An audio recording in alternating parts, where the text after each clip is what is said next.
Yes, class 10th. How are you all? Last time की class जब हमारी हुई थी तो मैंने आपको बताया था साइनैप्स एंड ऑल, है ना।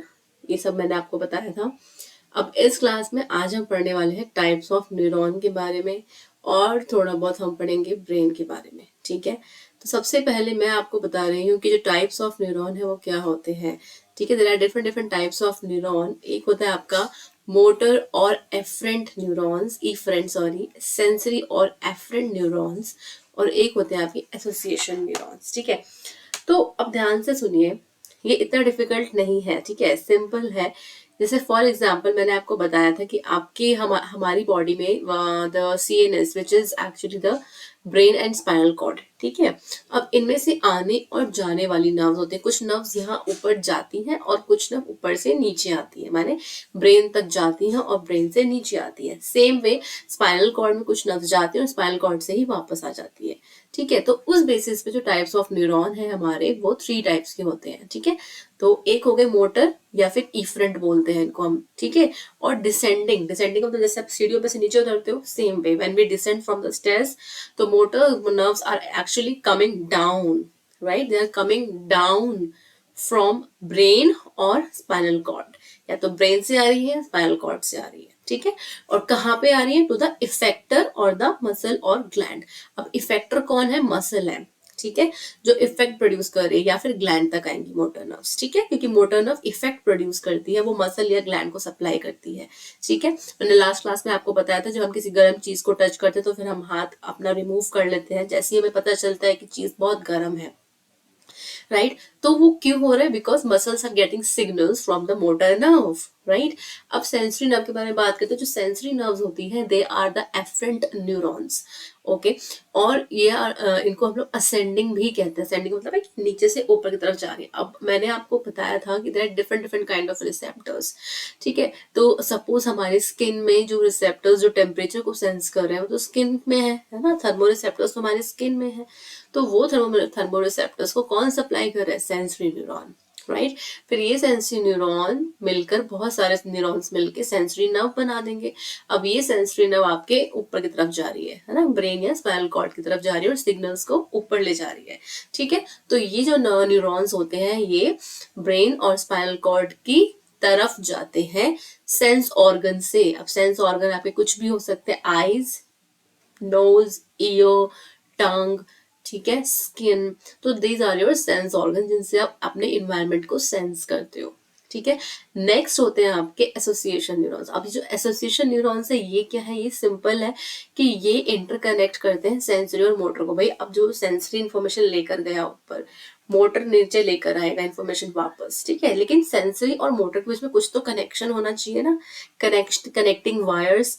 सो एक्चुअली में जो एसोसिएशन न्यूरॉन्स होते हैं ना, वो वही कनेक्टिंग वायर्स होती हैं, interconnection between the sensory and motor neurons.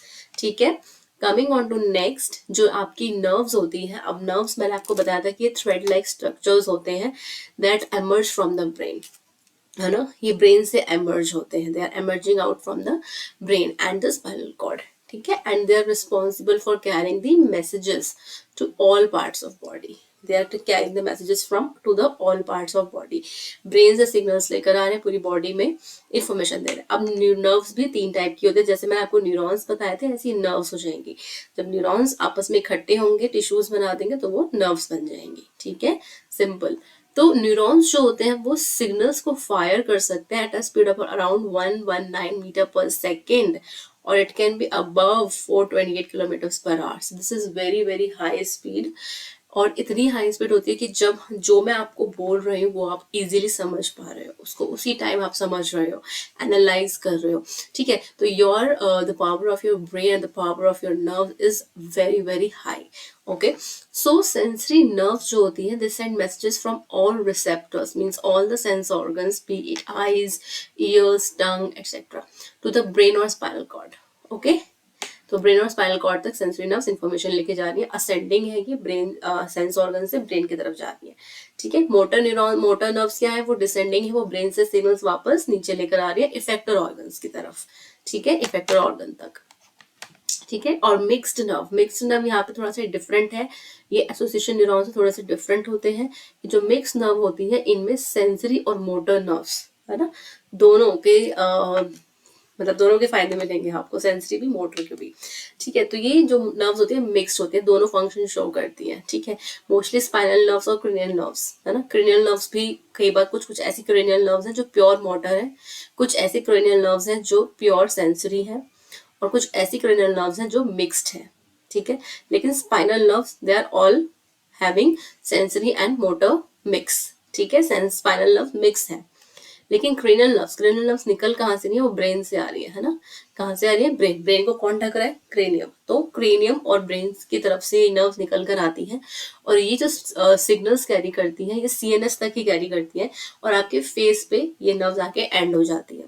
ठीक है, अब जैसे मैं आपको एग्जाम्पल देती हूँ, क्रेनियल नर्व्स हमारे पास all total we have 12 cranial nerves, हमारे पास 12 क्रेनियल नर्व्स है।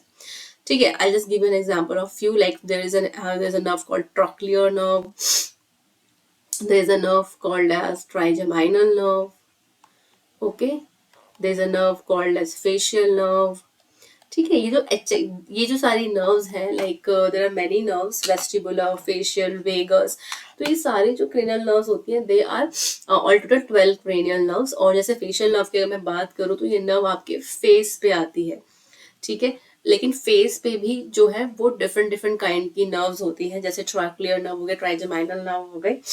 तो ट्राइजेमाइनल जो है वो आपकी टंग की तरफ भी आएगी है ना, it has different different division. तो क्रेनियल नर्व्स जो होती हैं वो 12 टाइप्स की है। Sometimes motor, they play motor role, sometimes they have sensory role, and sometimes they have mixed roles. ठीक है, क्लियर। लेकिन ये नर्व्स आपके ध्यान रखना, ये नर्व्स आपकी बॉडी में फेस के अलावा और नेक रीजन के अलावा कहीं और नहीं जाएंगी। बाकी बॉडी में कौन सी नर्व्स जाएंगी, स्पाइनल नर्व्स। ठीक है, clear to all of you, simple. ठीक है, तो अब ये देखो, ये होता है एक नर्व का स्ट्रक्चर। जैसे सपोज करो ये आपकी स्पाइनल कॉर्ड है, सपोज क्या करो है ही ये स्पाइनल कॉर्ड है, यहाँ से खूब सारे नर्व्स के बंडल्स निकल रहे हैं। एक नर्व को हमने मैग्नीफाई कर लिया है यहाँ पे, आप मैग्नीफाई करके देखोगे तो ये आपकी जो नर्व है इसमें बहुत सारे ऐसे फर्दर और बंडल्स बने हुए हैं। ठीक है, इसमें से हमने एक न्यूरॉन को बाहर खींच लिया। अब नाउ यू कैन सी इसमें से एक्सन दिख रहा है, and there are 2 type of axon in this bundle, they have shown. एक आपको दिखा रखा है जिसमें माइलिन शीट है, और एक आपको दिखा रखा है जिसमें माइलिन शीट नहीं है। तो जिसमें माइलिन शीट नहीं है उसको मैंने क्या बताया था आपको, 1 2 3 सोचो सोचो जल्दी, अनमाइलिनेटेड एक्सन, और ये वाला कौन सा है आपका, माइलिनेटेड एक्सन। ठीक है, तो इस तरीके से आपको कुछ नर्व्स दिखती हैं जो आप इमेजिन थोड़ा बहुत आप कर सकते हो कि नर्व एक्चुअली में है कैसी। ठीक है, कई बार इमेजिन करना मुश्किल हो जाता है विदाउट डायग्राम। ओके, तो now we come on to the major division of the nervous system. So one of the most complex organ system to ever evolve is the human nervous system, right? It consists of CNS and BNS, means central nervous system and the peripheral nervous system. So central nervous system consists of brain and spinal cord, and peripheral nervous system consists of all the nerves of the body which is coming out from brain and spinal cord. It is all peripheral nervous system. अब central nervous system में सिर्फ organ आता है, means brain is an organ, spinal cord is an organ, but peripheral nervous system में सारी nerves आती हैं body की। ठीक है, चलो अब मैं ये फ्लो चार्ट से आपको बता देती हूँ कि जो सेंट्रल नर्वस सिस्टम होता है उसके 2 डिवीजन है, brain, spinal cord. Spinal cord आपको पता है कि it connects the brain and peripheral nervous system.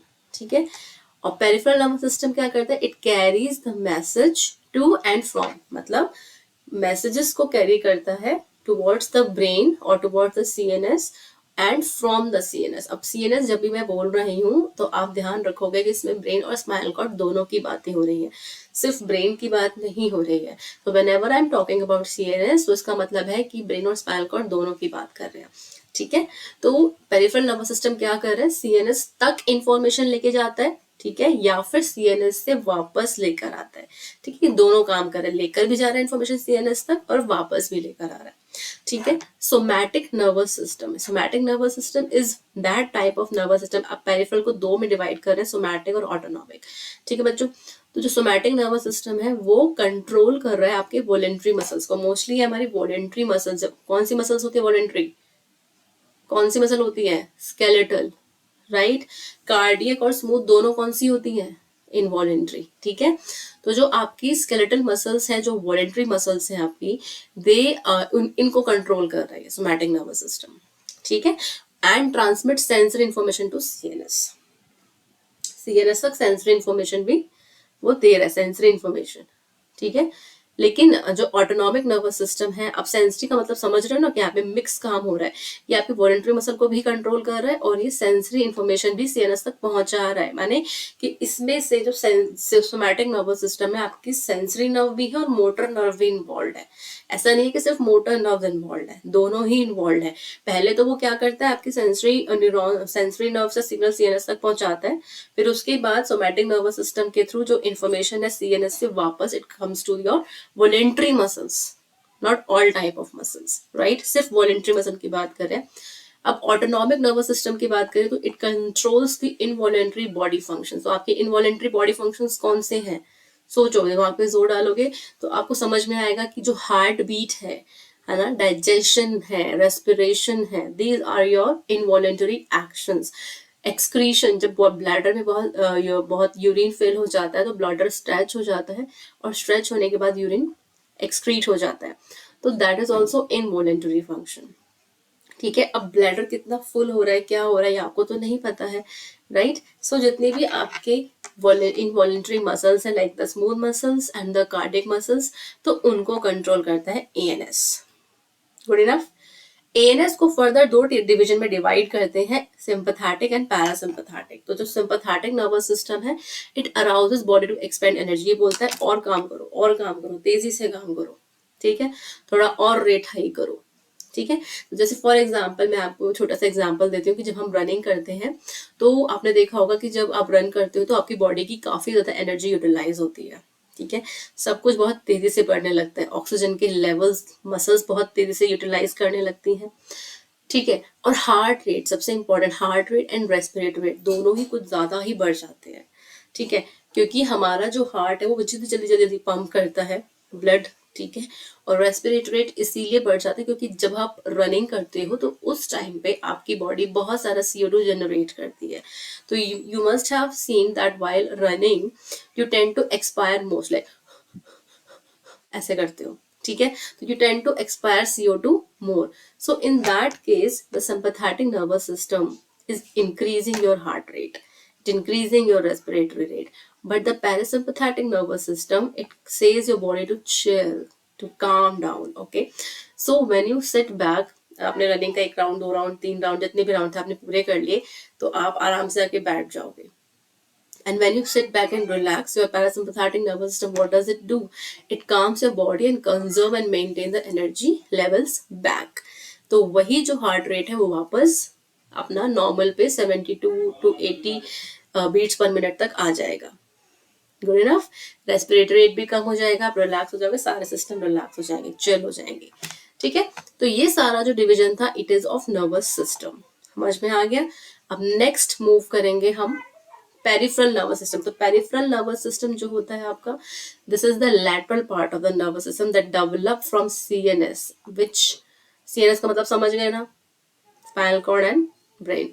तो यहाँ से ये जनरेट निकल रहा है, डेवलप हो रहा है, and they are carrying voluntary and involuntary actions both, ठीक है। So PNS including 2 type of nerve fibres, इसमें 2 टाइप के नर्व फाइबर्स होते हैं, एफ्रेंट एंड इफ्रेंट। अब सिंपल है, ये मैं आपको ऑलरेडी बता चुकी हूँ। जो एफ्रेंट नर्व फाइबर्स है, they are responsible for transmitting messages from tissue and organs to the CNS. मतलब तो ये कौन से नर्व फाइबर्स हो गए, ये टिश्यू और ऑर्गन से मैसेज को ले जा रहे हैं सीएनएस तक, इसलिए मैंने यहाँ लिखा नहीं है कि कौन से नर्व फाइबर्स हो गए, आप खुद सोचोगे कि टिश्यू और ऑर्गन से सीएनएस की तरफ लेकर जा रहे हैं, तो इसका मतलब क्या है कि इंफॉर्मेशन को असेंडिंग तरीके से लेके जा रहे हैं। मतलब ये कौन से नर्व फाइबर्स हो गए आपके, सेंसरी, ठीक है। इफरेंट नर्व फाइबर्स वो नर्व फाइबर्स हैं जो आपके कन्वे कर रहे हैं messages from CNS to the peripheral organs, है ना, सीएनएस से वापस ये ऑर्गन की तरफ लेकर आ रहे हैं। तो ये कौन से नर्व फाइबर्स हो गए, ठीक है। ये चीज अब आपको काफी अच्छे से समझ में आ गई होगी। If not then you can write down in the doubt section, okay. तो क्लासिफिकेशन ऑफ पीएनएस हम देख रहे हैं यहाँ पे।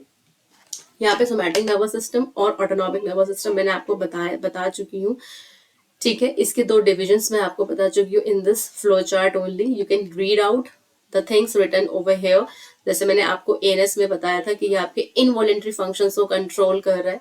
ठीक है, तो इसमें सब कुछ आ जाता है इनवॉलेंट्री फंक्शन में, जैसे कि डाइजेशन, रेस्पिरेशन, सैलिवेशन। ये एक सेल्फ रेगुलेटिंग सिस्टम है जो आपकी हार्ट को, ब्लैडर को और प्यूपिल, जो आई की प्यूपिल होता है उसकी मसल्स को कॉन्ट्रैक्ट रिलैक्स करता है। Okay, so next is the brain. Now we come on to the सबसे important part of your body, that is the brain. Very interesting part. तो brain is a very delicate organ.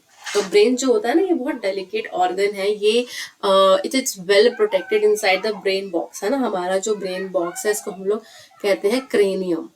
क्या कहते हैं बेटा? Cranium of the skull. ठीक है, तो ये आपका पूरा स्कल है ना, ये पूरा आपका स्कल है। लेकिन क्रेनियम सिर्फ स्कल का इतना पार्ट होता है जिसके अंदर ब्रेन एनक्लोज्ड है। ठीक है, तो क्रेनियम क्या है? सिर्फ उतना पार्ट है स्कल का जिसके अंदर सिर्फ ब्रेन सिचुएटेड है।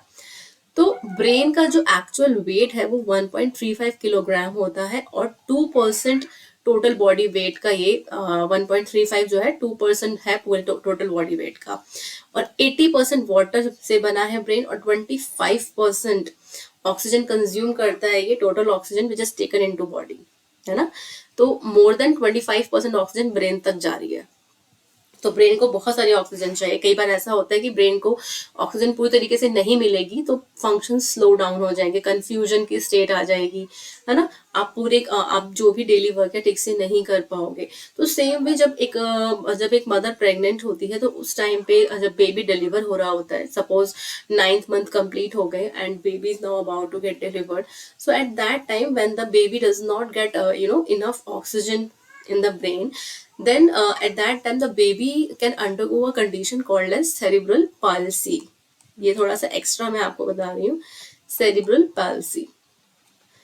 सेरिब्रल पैल्सी का मतलब है कि जो सेरिब्रम है, जो मैंने आपको जो सबसे बड़ा पार्ट है ब्रेन का जो हम आप पढ़ेंगे अभी, जिसको हम सेरिब्रम कहते हैं, वो डैमेज हो जाता है, पैरालिसिस हो जाती है।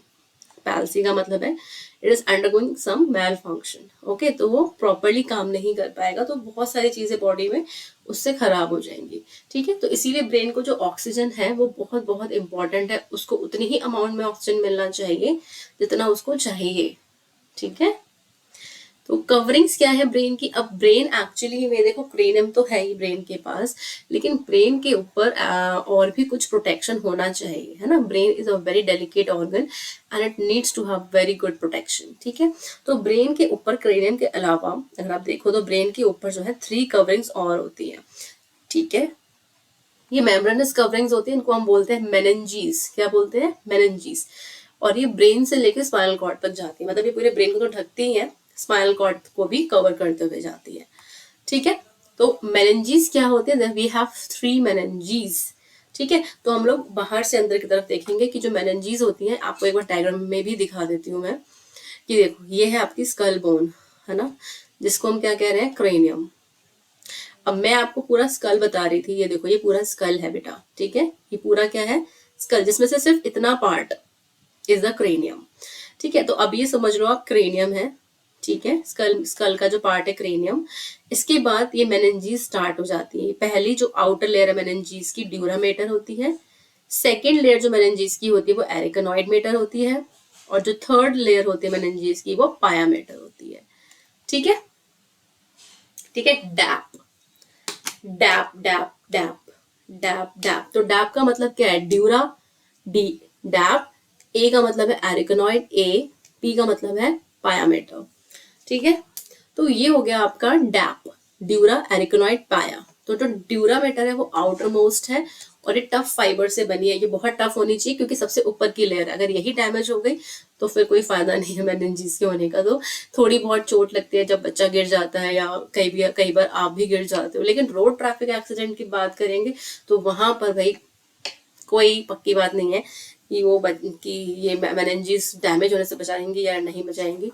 So next layer is the arachnoid matter. It is thin, delicate middle layer which gives a web-like cushion.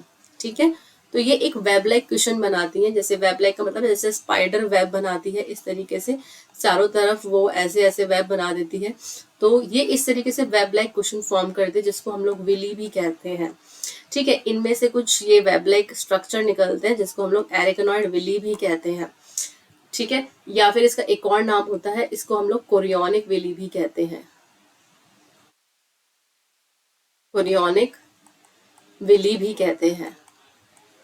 ठीक है, अब ये जो एरिकनॉइड या कोरियोनिक विली होती है, ये क्या करती है, कुछ ऐसे फ्लूइड को सेक्रीट करती हैं जिससे ब्रेन को न्यूट्रिशन प्रोवाइड होता है, right, and that fluid is known as the CSF। तो एरिकनॉइड विली जो है वो क्या कर रही है, वो CSF फॉर्म करने में हेल्प कर रही है। CF होता है सेरिब्रो स्पाइनल फ्लूइड। ठीक है, तो जो सेरिब्रो स्पाइनल फ्लूइड है, ये एक ऐसा फ्लूइड है जो आपके ब्रेन को क्या कर रहा है, एक तो क्वेश्चनिंग प्रोवाइड कर रहा है। जैसे सपोज हम रनिंग करते हैं या जंपिंग करते हैं, तो ब्रेन में कॉन्कशंस होते हैं। क्या होते हैं बेटा, कॉन्कशन। कोई भी चीज है जो किसी बॉक्स के अंदर, आप केक ला रहे हो बॉक्स के अंदर, है ना, तो जब आप चाहते हो मेरा केक खराब ना हो जाए, तो आप जैसे जंप करते हो, या गाड़ी चलते चलते चलते खड्डे में गिर गई, फिर वापस प्लेन रोड पर आ गई, तो केक जो है ऊपर नीचे हिलता रहता है बॉक्स के अंदर। सेम वे आपका जो ब्रेन है, उसके अंदर भी कुछ मूवमेंट्स होते हैं, कॉन्कशन मूवमेंट्स होते हैं, तो जिसकी वजह से ब्रेन जो है जब हिट करेगा बार बार, तो फ्रिक्शनल फोर्सेस आएंगे। ठीक है, तो उन फ्रिक्शनल फोर्सेस से बचने के लिए सेरिब्रोस्पाइनल फ्लूइड क्या करता है, इसको एक कुशनिंग प्रोवाइड करता है, सो दैट कि वो जो शॉक लग रहा है ना उसको, जब भी हम जंपिंग या रनिंग कर रहे हैं, जो शॉक लग रहा है, वो सारा शॉक कौन एब्जॉर्ब कर रहा है, सेरिब्रोस्पाइनल फ्लूइड। ठीक है, तो ये कुशनिंग तो प्रोवाइड कर ही रहा है। सेकेंड चीज कि ये शॉक एब्जॉर्बर की तरह काम कर रहा है, एंड थर्ड थिंग कि ये क्या कर रहा है, न्यूट्रिशन प्रोवाइड कर रहा है। ठीक है, सो पायामेटर क्या है, it is the innermost layer which is highly vascular. ठीक है, तो इनरमोस्ट लेयर कौन सी है, पायामेटर, जो कि हाईली वैस्कुलर होती है। क्लियर। अब ये अंदर की तरफ है, ये सारा का सारा जो ब्लड वेजल्स हैं वो सारी पायामेटर से ही जाएंगी, हाईली वैस्कुलर लेयर है, ये इनर मोस्ट है। तो ड्यूरा आउटर, एरिकनॉइड मिडल, और पाया इनर। कई बार डिजीज हो जाती है मेनिंजीज में कोई इन्फेक्शियस एजेंट आ गया है ना, जिससे इन्फ्लेमेशन हो जाती है मेनिंजीज की, जिसको हम बोलते हैं मेनिंजाइटिस। ठीक है बेटा, इसको हम क्या बोलते हैं, meningitis. So we have seen all the meninges and I hope so it is all clear to you. Now we come on to the parts of brain. अब हमारे पास ब्रेन के 3 पार्ट्स होते हैं, fore brain, mid brain and hind brain. So fore brain क्या है, ये एक anterior part है ब्रेन का, मतलब आगे की तरफ होता है, यहाँ होता है फोर ब्रेन। ठीक है, and it consist of cerebrum, hypothalamus and thalamus. तो हाइपोथैलेमस और थैलेमस को मिलाकर हम कहते हैं डायनसेफेलॉन। डायनसेफेलॉन, सिफेल वर्ड जो आया है वो ब्रेन का वर्ड होता है, सिफेल। ठीक है, ब्रेन के लिए यूज करते हैं, तो इसको हम बोलते हैं डायनसेफेलॉन। तो इसमें cerebrum, hypothalamus and thalamus. Mid brain, mid brain smaller और सेंट्रल पार्ट है ब्रेन स्टेम का। तो ब्रेन स्टेम हम पढ़ेंगे कि ब्रेन स्टेम बनती कैसे है, एक स्टेम की तरह है, ये ऐसे फूला हुआ हिस्सा होता है, फिर उधर कुछ ऐसे इसमें बना होता है। तो ब्रेन स्टेम जो बनती है वो 3 चीजों से बनती है, मैं यहाँ लिख भी देती हूँ आपके लिए कि ब्रेन स्टेम एक्चुअली है क्या। It is made up of middle brain, और you can say mid brain, ठीक है, मिड ब्रेन, पॉन्स और मेड्यूला, ये 3 चीजों से मिलके बनती है। ठीक है, brain stem, mid brain, pons और मेडुला से मिलके बनती है। ठीक है, तो ये आपका स्मॉलर ब्रेन का सबसे स्मॉल पार्ट जो मिड ब्रेन ही है। ठीक है, it consist of 2 type of areas, tectum and tegmentum, which we don't need to study right now. Hindbrain, अब हिंड ब्रेन हमारा जो मतलब है वो मोस्टली फोर ब्रेन और हिंड ब्रेन से है, क्योंकि जो सबसे इंपॉर्टेंट जो कार्यक्रम हो रहे हैं वो इन दोनों के अंदर ही हो रहे हैं। तो सेंट्रल रीजन होता है ये ब्रेन का, and it is compose of 3 areas, cerebellum, medulla and pons. चलो आते हैं सेरिब्रम पे। तो सेरिब्रम फोर ब्रेन का पार्ट है, और ये जो होता है ये सबसे बड़ा पार्ट है हमारे पूरे ब्रेन का। अगर आप पूरा ब्रेन देखो तो पूरे ब्रेन में जो सबसे लार्जेस्ट पार्ट होता है वो सेरिब्रम होता है। ठीक है, अब जो सेरिब्रम है it is divided into right and left halves. Cerebrum किस में डिवाइडेड है, राइट और लेफ्ट हाफ में। ठीक है, तो राइट और लेफ्ट हाफ जो होता है सेरिब्रम का, जैसे सपोज आपके बॉडी में क्या है कि सपोज अब दो एरियाज है हमारी बॉडी में, ठीक है। एक एरिया आप सोच रहे हो हमारी बॉडी में लेफ्ट और राइट पार्ट्स है ना, जैसे सपोज राइट हैंड है और लेफ्ट हैंड है, ठीक है। अब राइट हैंड और लेफ्ट हैंड जो होता है वो आपका किस तरीके से होता है, ये देखिए मैं आपको यहाँ दिखा देती हूँ। ये देखो यहाँ पर आप देख रहे हो कि ये बीच में ऐसे डिवीजन हो रहा है, ये एक पार्ट है ब्रेन का, ये दूसरा पार्ट है। तो ये दोनों है क्या, ये एक्चुअली में सेरिब्रम ही है, ठीक है। जब ये दोनों डिवाइड हो जाते हैं तो ये बन जाते हैं हेमिस्फेयर। ये पूरा एक गोला था, अब ये गोला डिवाइड हो गया तो हेमिस्फेयर बन गया, ठीक है। और इन दोनों को जो डिवाइड करता है वो एक लाइन होती है जिसको बोलते हैं कॉर्पस कैलोसम। क्या बोलते हैं बेटा, कॉर्पस कैलोसम। तो हमारा जो सेरिब्रम है पहली चीज के लार्जेस्ट पार्ट है, और ये दो पार्ट्स में डिवाइडेड है, राइट और लेफ्ट हाफ में, जिनको हम लोग सेरिब्रल हेमिस्फेयर कहते हैं, ठीक है। और पूरे सेरिब्रम में आप देखोगे कहीं पे उभरा हुआ हिस्सा है, कहीं पे नीचे चला जाता है, फिर ऊपर आता है, फिर नीचे चला जाता है। तो एक ऐसी रोड है जो उबड़ खाबड़ है, हैपजर्ड, कभी ऊपर जाती है कभी नीचे आती है, कभी ऊपर जाती है कभी नीचे आती है। तो इनका जो एरिया सरफेस है बाहर से आप देखोगे जब ब्रेन को, तो उसमें रिज और ग्रूव्स दिखेंगे, कहीं पे रिज कहीं पे ग्रूव, कहीं पे रिज कहीं पे ग्रूव, इस तरीके से। तो सेरिब्रल हेमिस्फेयर में दो चीजें होती हैं, एक होता है आउटर एरिया, एक होता है इनर एरिया। तो आउटर एरिया को हम बोलते हैं कॉर्टेक्स और इनर एरिया को हम बोलते हैं मेड्यूला, ठीक है। आउटर एरिया को बोलते हैं कॉर्टेक्स और इनर एरिया को बोलते हैं हम लोग मेड्यूला। अब जो आउटर एरिया है ना, जिसको हम कॉर्टेक्स बोल रहे हैं, एक्चुअली में वो ब्रेन का ऐसा पार्ट है जो हल्का सा, जब आप माइक्रोस्कोप में उस एरिया का कोई बहुत छोटा सा सेगमेंट लेकर देखोगे तो आपको दिखेगा कि जो कॉर्टेक्स है ना वो हल्की सी ग्रेइश कलर की दिख रही है। कैसे दिख रही है, ग्रेइश, ठीक है। तो क्यों ग्रेइश दिखती है वो, क्योंकि जो कॉर्टेक्स होती है ना वो आपकी आउटर पोर्शन है सेरिब्रम का, ठीक है। और यहाँ पर सेल बॉडीज आती हैं बहुत सारी, ठीक है। ये देखो कि यहाँ पे ऐसा होता है कि ये आपका न्यूरॉन है, ठीक है, और ये सेल बॉडी है, ठीक है, ठीक है। तो सेरिब्रम के दो पार्ट हैं, एक तो कॉर्टेक्स और दूसरा मेड्यूला। तो कॉर्टेक्स में तो सारी सेल बॉडी जाके इकट्ठी हो जाएंगी और मेडुला में सारे क्या आ जाएंगे, एक्सन वाला पार्ट, ठीक है। तो जो फाइब्रस पार्ट है, जो एक्सन वाला पार्ट है, वो मेडुला की तरफ आ जाएगा, और कॉर्टेक्स में क्या चला जाएगा, सेल बॉडीज वाला पार्ट। तो जितनी भी सेल बॉडीज हैं वो ऊपर की तरफ चली गई, कॉर्टेक्स की तरफ, है ना, बाहर की तरफ चली गई। और अंदर जो मिडल वाला पार्ट है वो क्या है, मेडुला, ठीक है। उसके अंदर सारी क्या आ गए आपके एक्सन्स, ठीक है। तो जो आउटर पोर्शन है सेरिब्रम का, उसमें सेल बॉडीज होती हैं and they bring greyish in colour, and this is called as, that is what is called as grey matter. इसको हम इसीलिए क्या बोलते हैं, ग्रे मैटर। तो सारा का सारा जो बाहर का हिस्सा है, जो कॉर्टेक्स वाला पोर्शन है, वो आपका ग्रे कलर का दिखेगा, and that is why we are calling it as grey matter, क्योंकि वहां सारी सेल बॉडीज, क्योंकि सेल बॉडीज जब इकट्ठी हो जाती हैं बहुत सारी, तो उस वहां that area appears greyish in colour. Okay, so the layer of grey matter are folded to form convolutions. जो आप देख रहे हो यहाँ पे, इनको कॉन्वोल्यूशंस कहते हैं, ठीक है। तो गायराई जो होती है, some are gyri and some are sulcus. तो गायराई जो होती है हमारी ना, उनको बोलते हैं रिजेस। जो मैं आपको बता रही थी, कहीं रिजेस होते हैं, कहीं ग्रूव्स होते हैं। तो एक्चुअली में रिजेस को गायरस कहते हैं, गायराई कहते हैं। जब बहुत सारे गायरस इन के बारे में बात करेंगे तो वो गायराई बन जाएंगे, प्लूरल फॉर्म। और जब बहुत सारे सल्कस के बारे में बात करेंगे तो वो सल्काई बन जाएंगी, प्लूरल फॉर्म। तो gyri and sulci both are plural form. तो सल्काई क्या होती है, ग्रूव्स, ठीक है। तो सल्काई ग्रूव होती है और गायरस रिजेस होते हैं, ठीक है।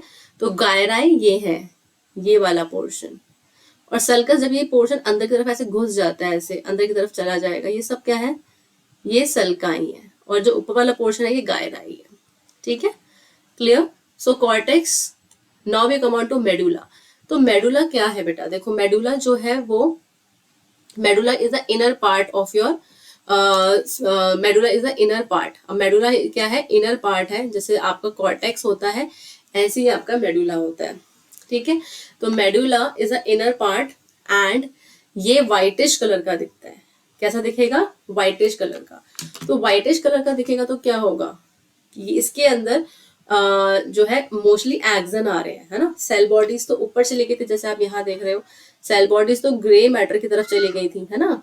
और एक्सन जो है वो नीचे की तरफ मेडुला में इकट्ठे हो रहे हैं। तो ये सारे के सारे मिलके क्या बनाएंगे आपके, they will give you white colour appearance, क्योंकि सारा फैट से बना है और फैट जो होता है ना बॉडी में व्हाइटिश अपीयरेंस देता है। तो मेडुला जो है हमारा व्हाइट दिखेगा। कैसा दिखेगा? White. Okay, clear to all of you? चलो अब नेक्स्ट हम चलते हैं। Now we come on to the grey matter and white matter. यहाँ पे आप देखो ध्यान से कि जो आपका ये ग्रे मैटर है, ये बाहर आपको दिख रहा है इस तरीके से, ये सारा जो ग्रे है, ठीक है, ये देखिए ये सारा ग्रे मैटर है और अंदर की तरफ आप देख रहे हो सारा व्हाइट है, ठीक है। So gray matter and white matter. So 40% of the brain is having the the gray matter, and 60% of the brain is having the, it can contain mostly of the white matter, ठीक है। So it contain most of brains, इसमें grey matter में आपके ज्यादातर cell bodies होती है। They are fully developed once person reaches to his और her 20 years of as. तो 20 years की एज में ये बहुत मैच्योर हो जाता है और इसके अंदर काफी सारे न्यूरॉन्स और सेल बॉडीज आना शुरू हो जाते हैं, मतलब आ जाते हैं। तो फुली डेवलप होता है 20 years की एज में जो ग्रे मैटर होता है।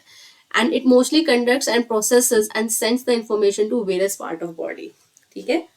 लेकिन जो व्हाइट मैटर होता है, it is made up of bundles. जैसे आप यहाँ पिक्चर में देखो, ये मोस्टली बंडल्स से बना है, मीन्स एक्सन से बना है, ठीक है। It develops through out 20 and peaks in middle age. तो ये डेवलप होता रहता है और 20 years के बाद जब हम मिडिल एज की पीक पर पहुंचते हैं, अराउंड 40s में जब हम पहुंचते हैं, तो उस टाइम पे ये हाईली डेवलप हो जाता है, ठीक है। It mostly interpret sensory information. हमारी बॉडी में जो सेंसरी इंफॉर्मेशन आ रही है वो व्हाइट मैटर के थ्रू आती है, मोस्टली सेंसरी इंफॉर्मेशन से डील करता है, ठीक है। तो ये देखा गया है कि जितना ज्यादा ग्रे मैटर हाईली डेवलप होगा, उतना ही ज्यादा जो पर्सन है वो इंटेलिजेंट होता है, आईक्यू लेवल उनके बहुत हाई होते हैं, ठीक है।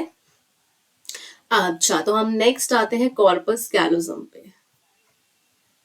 तो कॉर्पस कैलोजम क्या है? इस तरीके से दिखता है, आप ये देखिए कि ब्रेन में कॉर्पस कैलोजम है, ठीक है। तो जो कॉर्पस कैलोजम होता है, ये क्या करता है, ये आपके ब्रेन में ब्रेन जो सेरिब्रम है ना, सेरिब्रम को क्या कर रहा है, सेरिब्रम को डिवाइड कर रहा है दो पार्ट में, है ना। एक शीट ऑफ फाइबर्स है, बहुत सारे फाइबर्स होते हैं, ठीक है। ये पूरा शीट बना लेते हैं और ये पूरे जो सेरिब्रम है इस तरीके से, है ना, पूरा गोल है, उसको दो पार्ट्स में ऐसे डिवाइड कर देते हैं, ठीक है। तो it connects the two cerebral hemisphere and its major function is to transfer information from one hemisphere to the other. अब दो हेमिस्फीयर के बीच में ये ट्रैक्ट ऑफ नर्व फाइबर्स है। क्या है बेसिकली ये? Corpus callosum is a tract of nerve fibres, sheet of nerve fibres.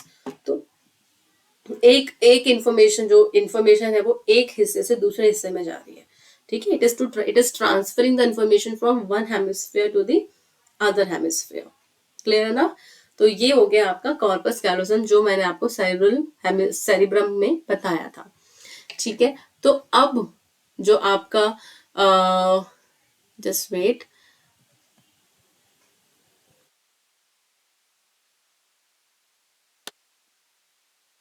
Okay, so next week are coming to the, ये नहीं जा रहे हैं, what is wrong with this, alright. So now we are coming to the lobes of brain and their functions. तो brain के functions क्या हैं, lobes क्या क्या है। जैसे सेरिब्रम में आपने देखा कि जो सेरिब्रम होता है वो सबसे बड़ा एरिया है ब्रेन का। तो ये देखो, ये पूरा का पूरा सेरिब्रम है, पूरा जो आप रेड, येलो, ब्लू और ग्रीन कलर से देख रहे हो, पूरा सेरिब्रम है। तो जो सेरिब्रम होता है ना, उसके अंदर अलग अलग लोब है। भाई सारा सेरिब्रम एक जैसा काम तो कर नहीं सकता, उसके अलग अलग लोब्स होते हैं जो अलग अलग काम करते हैं। जैसे frontal lobe, temporal lobe, parietal lobe, occipital lobe, ठीक है। अब जो ये लोब्स है, जैसे कि फ्रंटल लोब जो है यहाँ की तरफ है, ये आपकी थिंकिंग, मेमोरी, बिहेवियर और मूवमेंट को कंट्रोल करता है। जो मोस्टली हमारे ब्रेन का जो थिंकिंग पार्ट है, सबसे मेजर थिंकिंग जो होती है वो फोर ब्रेन में फ्रंटल लोब से होती है पॉसिबल, ठीक है। तो frontal lobe deals with the thinking, memory, behaviour, movement, cognition, right. कैसा बिहेवियर है, मेमोरी कैसी, आप रिमोट मेमोरी को भी याद रख सकते हो या पास्ट मेमोरी को भी याद है आपको, या रिसेंट मेमोरी याद है, ये सब कौन डिसाइड करेगा? फ्रंटल लोब, ठीक है। नेक्स्ट आते हैं हम लोग पैराइटल लोब की तरफ। तो जो पैराइटल लोब है, ये लैंग्वेज और टच, मतलब मोस्टली जो इंटरप्रिटेशन है, आप जैसे मैं क्या बोल रही हूँ, किस लैंग्वेज में बोल रही हूँ, if you are not getting my language then you will be confuse कि मुझे मैम की लैंग्वेज तो समझ में नहीं आ रही है। तो parietal lobe is dealing with the language, जो लैंग्वेज आपको शुरू से सिखाई जा रही है वही लैंग्वेज आपके पूरे आप समझते हो उसी लैंग्वेज को। लेकिन जो लैंग्वेज आप खुद से समझने की कोशिश कर रहे हो, आप उसको रीड कर रहे हो, you are trying to understand, then also this area will help. Okay, the parietal lobe will help you. And touch, if I'm touching my pen, if I'm touching on my skin, I'm aware of that. समझ में आ रहा है मुझे कि हाँ someone, और I'm also like I'm on touching on my own skin. Okay. Temporal lobe क्या होता है? Temporal lobe is a lobe जो हमारे कान की तरफ होता है, इस हिस्से के पास, ठीक है।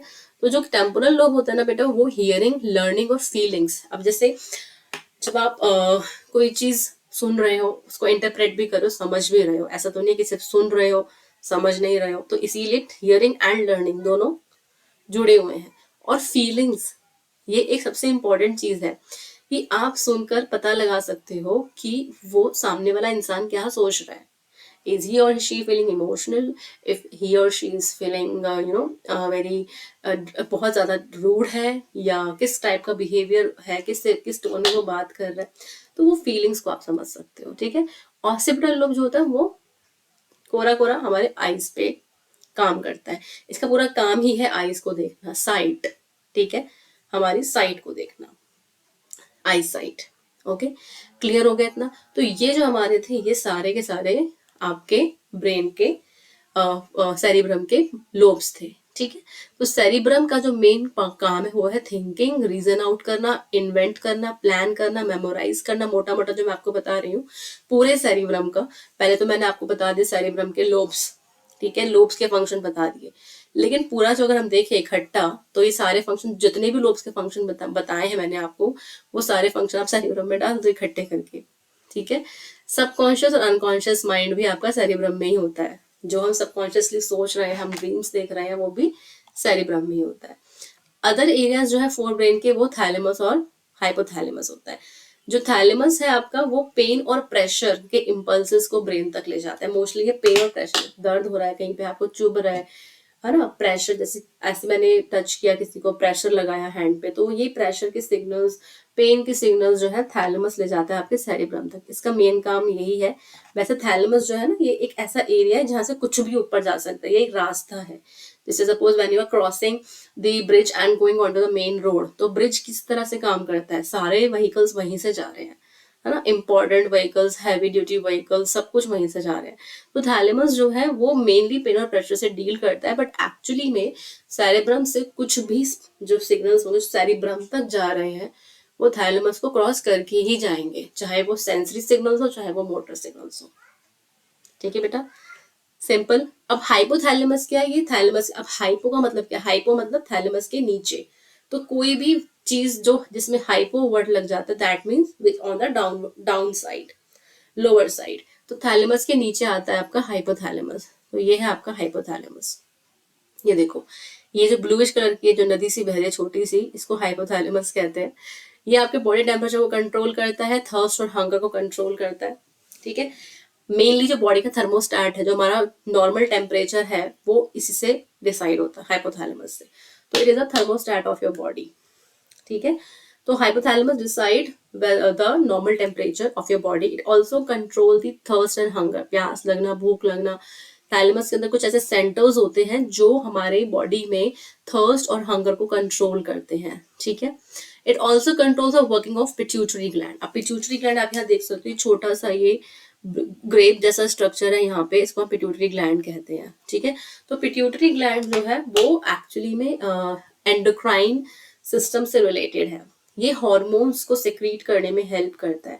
ये क्या करता है? ये दूसरे ग्लैंड्स को स्टिमुलेट करता है। जैसे आपने सुना होगा thyroid gland, thymus gland, pancreas, है ना। तो डिफरेंट डिफरेंट टाइप की ग्लैंड जो हम आगे आगे चैप्टर्स में पढ़ेंगे, उनको कंट्रोल करने में हेल्प करता है। तो बेसिकली हाइपोथैलेमस एक किंग की तरह बैठा हुआ है जो पिट्यूटरी ग्लैंड को कंट्रोल कर रहा है, और पिट्यूटरी ग्लैंड बाकी सारे ग्लैंड्स को कंट्रोल कर रहा है, ठीक है। It also work as neuro endocrine centre of body. Neuro endocrine centre क्यों बोल रहे हैं? क्योंकि हमारे एंडोक्राइन सिस्टम को कंट्रोल कर रहा है। एंडोक्राइन सिस्टम मैंने आपको बताया क्या होता है, जहाँ जो ग्लैंड से एसोसिएटेड है, जैसे pituitary gland, thymus gland, thyroid gland, pancreas, है ना, एड्रिनल ग्लैंड। तो जितने भी ग्लैंड्स हैं हमारी बॉडी में, उनको कौन कंट्रोल करता है? हाइपोथैलेमस। हाइपोथैलेमस को हाइपोथैलेमस किसको कंट्रोल कर रहा है? पिट्यूटरी को। पिट्यूटरी बाकी सारे ग्लैंड्स को। तो अल्टीमेटली तो हाइपोथैलेमस की बात हो रही है, इसीलिए ये न्यूरो एंडोक्राइन सेंटर है बॉडी का। Clear enough? तो अब हम नेक्स्ट आते हैं मिड ब्रेन पे। तो जो आपका मिड ब्रेन होता है ना, ये बहुत ही छोटा सा एरिया है। आप ये देखिए, जो ब्लूइश कलर से दिख रहा है, पर्पलिश कलर से, ये आपका मिड ब्रेन है। तो मिड ब्रेन हमारे हिंड ब्रेन को कनेक्ट करता है और फोर ब्रेन को, दोनों के बीच में मिड ब्रेन आता है। ठीक है, ये ब्रेन स्टेम का भी पार्ट है, ये मैंने आपको बताया था कि it is a part of brain stem. और जो मिड ब्रेन है उसको हम लोग मेसेंसेफेलॉन भी कहते हैं। ठीक है, मेसेंसेफेलॉन। तो ये जो मिड ब्रेन होता है ना, इसके अंदर बहुत सारे कुछ ऐसे फंक्शंस होते हैं, जैसे for example mostly sensory function, involuntary function से एसोसिएटेड होता है ये। ठीक है, तो मैंने आपको बताया था कुछ क्रेनियल नर्व्स होते हैं जो ब्रेन से निकलते हैं, जैसे कि ऑक्यूलोमोटर, ट्रोक्लियर नर्व्स, है ना, जो मोस्टली आईज, ईयर से रिलेटेड होती हैं। तो ऐसी जो नर्व्स होती है, क्योंकि जो विजन है और जो हियरिंग है, ये इनवॉलेंट्री फंक्शंस हैं हमारी बॉडी के। ठीक है, ये आपकी बॉडी में मतलब ऑटोमेटिकली हो रहे हैं, है ना। आपको, आप देखोगे इधर उधर कहीं भी नजर आपकी जाएगी, तो they are automatically happening.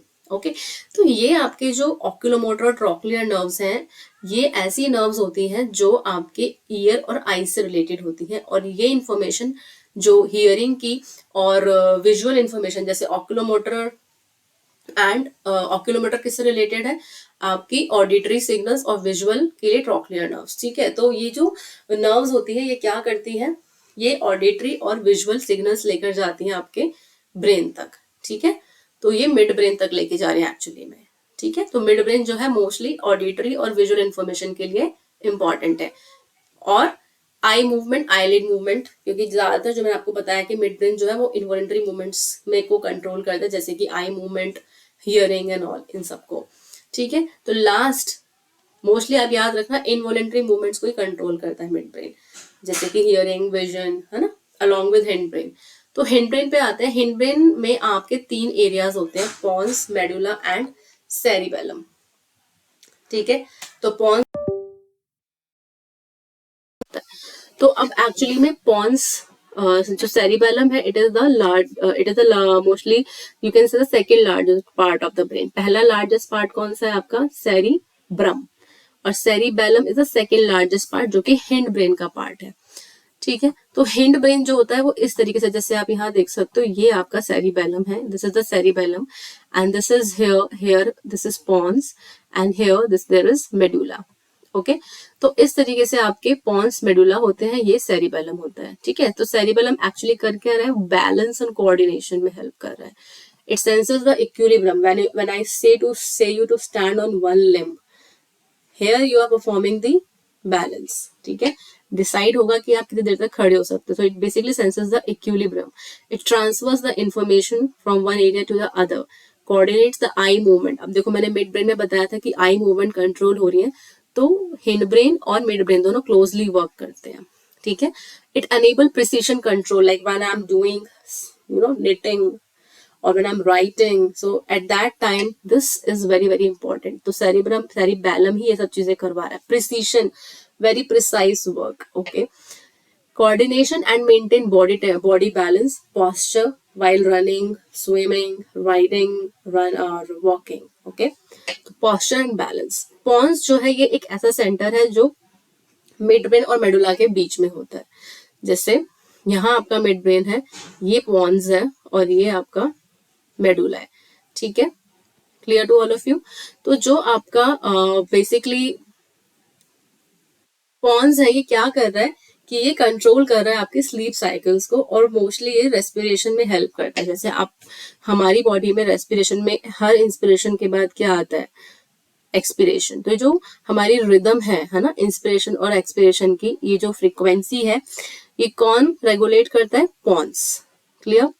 Next हम आते हैं मेडुला पे। मेडुला एक छोटा सा स्ट्रक्चर है जो ब्रेन स्टेम का भी पार्ट है। तो मिड ब्रेन, पॉन्स और मेडुला तीनों मिलके ब्रेन स्टेम बनाते हैं। ठीक है। तो जो आपका मेडुला है ये क्या कर रहा है, मोस्टली जितने भी इनवॉलेंट्री एक्शंस है जैसे कि आपका हार्ट बीट, ब्रीदिंग, सलाइवेशन, जो माउथ में आपके सलाइवा आ रहा है, डाइजेशन, है ना, इन सब चीजों को वो कंट्रोल कर रहा है।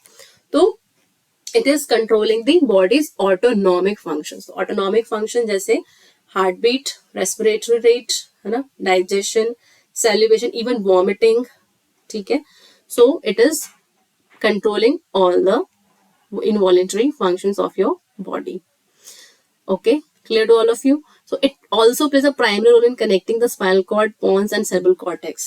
तो ये एक ऐसा एरिया है जो सब चीजों को कनेक्ट भी कर रहा है। स्पाइनल कॉर्ड से कनेक्ट हो रहा है एक तो, है ना, यहाँ देखो कि स्पाइनल कॉर्ड, नीचे तो स्पाइनल कॉर्ड है सारा, तो स्पाइनल कॉर्ड से कनेक्ट कर रहा है एक तो मेडुला, ठीक है। दूसरा क्या कर रहा है कि ये पॉन्स से भी कनेक्ट हो रहा है, नीचे की तरफ स्पाइनल कॉर्ड से कनेक्ट हो रहा है, ऊपर की तरफ पॉन्स से कनेक्ट हो रहा है, ठीक है, और पॉन्स आगे जाके सेरेब्रल कॉर्टेक्स से कनेक्ट हो रहा है। तो आप मोटा मोटा देखो जो मेडुला है इट इज कनेक्टिंग और you know the hind brain and the cerebral cortex.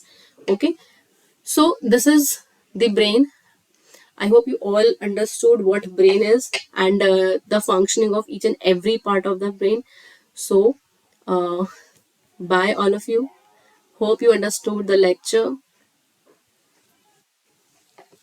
So in the next class we'll be dealing with some other topics. Till then you can collect your doubts and jot down in the notebook. Bye all of you.